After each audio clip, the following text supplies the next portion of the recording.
François Cluzet, c'est 1000 vies en une. La première, c'est celle d'un jeune premier que le tout Paris s'arrache.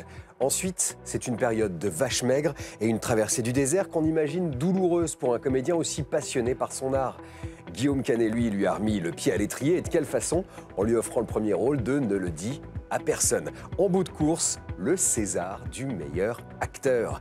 Les 20 millions de spectateurs d'Intouchables ont confirmé ce que les amoureux de Beaujeu savent depuis toujours. François Cluzet est un acteur au talent précieux, un trésor national.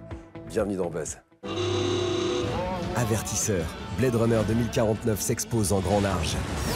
Signal, François Cluzet fait l'école buissonnière. Alerte, Kingsman renfile le costard. Sirène, Liam Neeson est un secret man. Pas de feu sans flamme, pas de flamme sans étincelle, pas d'étincelle sans buzz. Kingsman revient et avec lui une certaine vision du cinéma de divertissement. Furieux, rapide, brutal. François Cluzet est de retour et avec lui une certaine idée du cinéma populaire à la française. Pas besoin d'être grand clair pour affirmer que l'école buissonnière fera carton plein chez les amateurs de sorties familiales au cinéma. Enfin, Emmanuel DeVos nous montre dans Numéro 1 que si le féminisme a permis de belles avancées dans le domaine des droits des femmes, le chemin jusqu'à l'égalité sera malheureusement très long. Mais pour l'heure, place à Kingsman.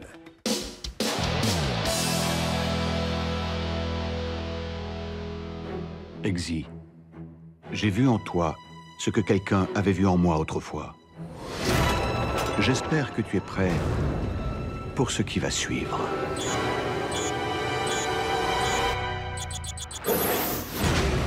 Il y a des espions en costume 3 pièces, tout un tas de méchants dont Julianne Moore en narcotrafiquante. Elton John en profite pour passer une tête, plus mauvais acteur que lui, tu meurs. Bref, voici Kingsman le Cercle d'Or, une suite over the top avec le Kingsman laissé pour mort dans le premier volet. Les premiers films de Matthew m'ont convaincu de jouer pour lui. Kick-Ass était génial. Stardust est vraiment sous-estimé. Il y a Layer Cake, des projets très différents. Matthew a un sens de l'humour unique. Il rend les choses intenses, brutales et drôles.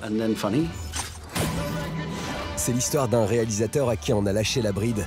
Trop long d'une demi-heure, le Cercle d'Or retrouve l'énergie de Kingsman lors de scènes d'action pleines de renversements de caméra et de chorégraphies insensées.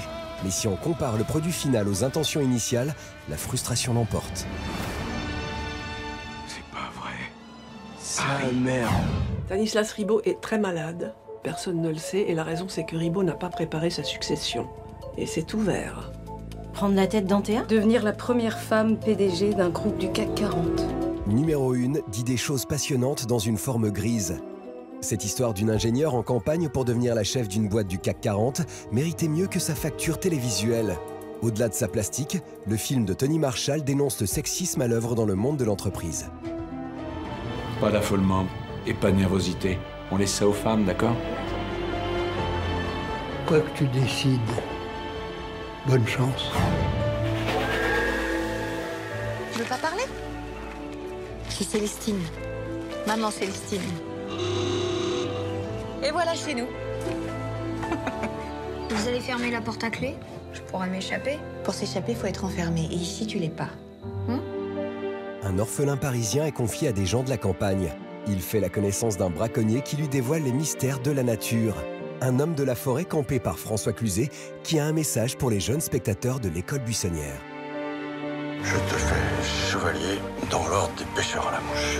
Il faut leur dire tout bêtement qu'un monde merveilleux existe et qu'il est chez nous, qu'il est ici et qu'il ne demande pas beaucoup d'efforts pour le découvrir et qu'ils en seront galvanisés. La nature est une fortune de ressources et d'apprentissage. C'est ce qu'on a essayé de faire dans le film de Vanier, une espèce de découverte de ce que la nature propose et que souvent on ignore. Les ruisseaux qui courent le long des forêts, c'est l'atout du film de Nicolas Vanier. Une sage aventure taillée pour les dimanches télé des grandes chaînes hertziennes. Vous avez pas eu de parents? Non. Alors on est pareil. Bon, ça n'empêche pas de pousser, hein, tu verras. On passe des forêts de la Sologne à la SF de Blade Runner 2049. La vocation de cinéaste de Denis Villeneuve est née devant le Blade Runner de Ridley Scott.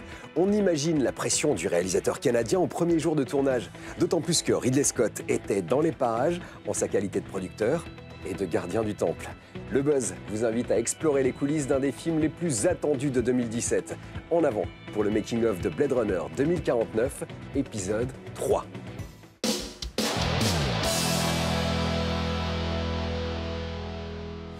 Des constructions en trapèze, des rues cosmopolites battues par la pluie, des pubs en hologramme qui dévorent l'espace, un privé en impair à la poursuite d'androïdes. C'est sûr, on est bien dans l'univers de Blade Runner. À rebours des blockbusters contemporains, Blade Runner 2049 mise sur ces décors fabriqués en dur. It's a decision that came right early in the film process that we will use as much practical sets as possible. They created a living, breathing, functioning world. I think it helped the actors a great deal because you really could just focus on the internal world of your characters because the external world was fully realized and in such great detail. It's very different to be in a real place and have the feeling of that place, see the way the light works in that place, see the way sound bounces around the room. Who'd you bring? Huh? No one. All of those things give you something more to deal with. Well, they know you're here. It was liberating for everybody involved because you could just shoot in it without any constraints. Blade Runner 2049 ne recourt aux images de synthèse qu'en cas d'extrême nécessité, parce que rien ne remplacera jamais la vérité d'un acteur placé en situation réelle. What questions? I'm someone that I need tangible things. I need real objects, I need real props, I need real environments. Because those environments will trigger ideas, will inspire cinema. I think the trick was to sort of have that, to not be impressed by it while you were working and to sort of act as though this was the only thing you'd ever known because it was so remarkable. The technology that is designed in the movie is a survival technology. So I cannot say that I wish that I could be in contact with any kind of technology in this movie because it's designed to survive to a nightmare. Fire. Fire. Blade Runner est-il compatible avec le 21e siècle? Les questionnements de Philippe Cadic sont-ils toujours d'actualité? Pour le savoir, il faut voir Blade Runner 2049. There was so much expectations about, around this movie and so many people waiting for it and so many fans. I just hope they feel like we're giving them something smart and they like it. I'm a fan first of this film, and I hope that people have the same experience that I had. A lot of care has gone into shepherding this new installment into existence. I want the people to have a little emotional exercise. I want them to be surprised, be entertained, be engaged. What's the plan? We don't run. I hope that audiences have an experience with Blade Runner 2049 similar to what I had when I was a kid. A film that blows my mind. For me, cinema is poetry, and poetry is free. I just hope that people will enjoy the journey, that they will be moved by Kay's journey.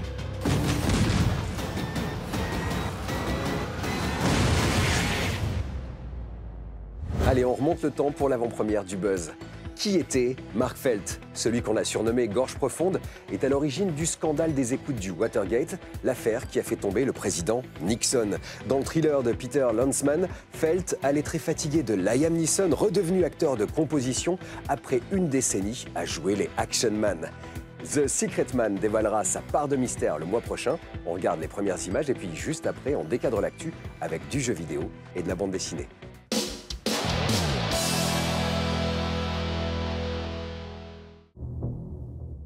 How long have you been in the FBI? 30 years. That's a lot of information. I give you the guardian of the American dream. Mark Felt. Fidelity, integrity, bravery. Ladies and gentlemen, the G-Man's G-Man. What is it? You better get down here. 5 men were caught early this morning in the Washington headquarters of the Democratic National Committee. No more interviews with White House people without permission. What? The director of the FBI ordered the FBI to stop its own investigation. The White House has no authority over the FBI. We can at all. No one can stop the driving force of an FBI investigation. Not even the FBI. What you're doing will bring down the whole house of cards. Washington Post. There's a spy in the FBI. Is the president lying? They're all lying.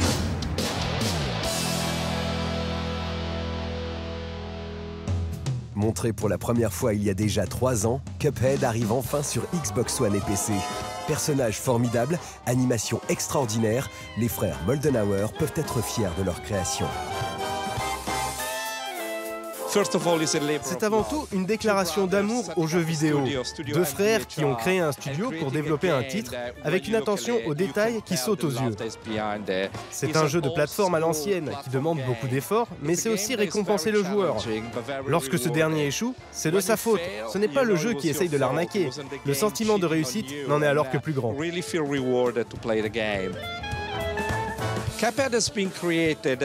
L'inspiration principale, c'est bien sûr les cartoons des années 30 et 40. Pour aller dans ce sens, tout ce que vous voyez à l'écran est dessiné puis animé à la main. Cela fait aussi partie des raisons pour lesquelles le développement fut si long. Là encore, on se rend compte de l'amour porté au projet. Jeu attachant, Cuphead est aussi convivial puisqu'il s'apprécie à 2 dans la réalité pour une expérience qui redouble d'intensité.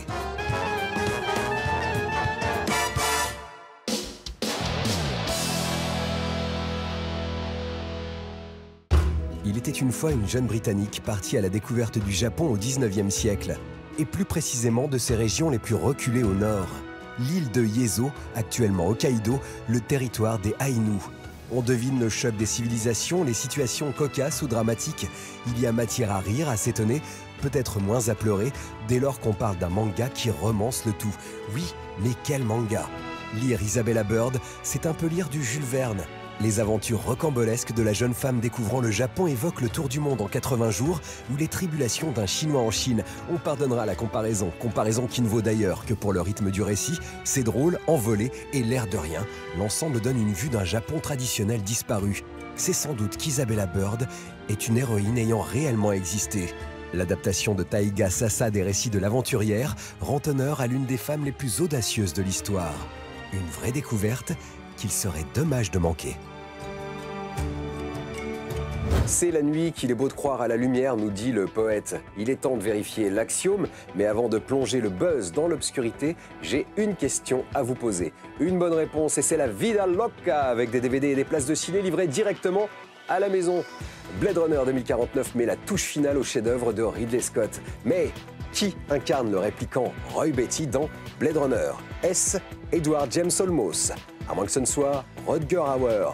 Mais peut-être est-ce Sean Young? Vous avez la bonne réponse, je le sais, je le sens, alors rendez-vous sur ParamountChannel.fr.